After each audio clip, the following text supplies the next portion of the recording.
Should every Kenyan's vote carry the same weight? Eric Latif does not think so. In fact, he proposes a Tier 1 and Tier 2 voting system, arguing that citizens who do not pay taxes or have criminal records should count for half a vote, whereas pretty much the people who are of higher class should have more of a say in who governs the country. What are your thoughts? In other news, the police will now be used by the IEBC to recommend individuals who are unfit to run for office based on their track record. And speaking of people who are unfit to run for office or hold office for that matter, the CS of Interior Kipchumba Murkomen has now said that there will come a time when they will tell citizens to go home during political rallies to avoid losing lives. Or, and this is a contentious opinion, how about you just create security for these people to exercise their right to association? And in other news elsewhere, the SG of DCP party, Senator John Methu, has set the record straight, saying that neither him nor his party leader Rigathi Gachagua received any All Kalau campaign money from Didi Nyoro,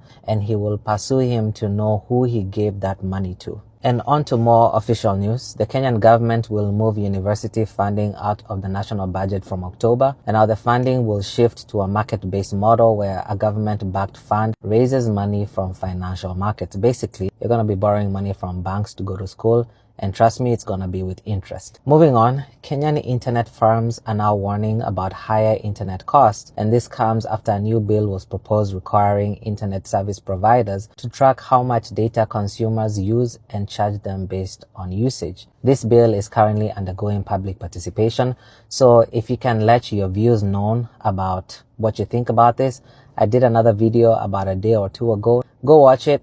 See where you can actually participate in this, and let the Kenyan government know your views before they pass this bill and then you start calling it punitive. And also into some more punitive stuff, landlords are now asking prospective tenants for payslips, bank statements, and KRA tax details. This is due to KRA stepping up its digitized tracking of rental income and tax compliance. And finally, to end the day, unfortunately, I have some really sad and depressing news. This guy here has just tweeted to express that he has lost his baby, his newborn baby, because the staff at Kenyatta National Hospital were extremely unprofessional, saying that they had no sense of urgency after his wife had broken her amniotic fluid.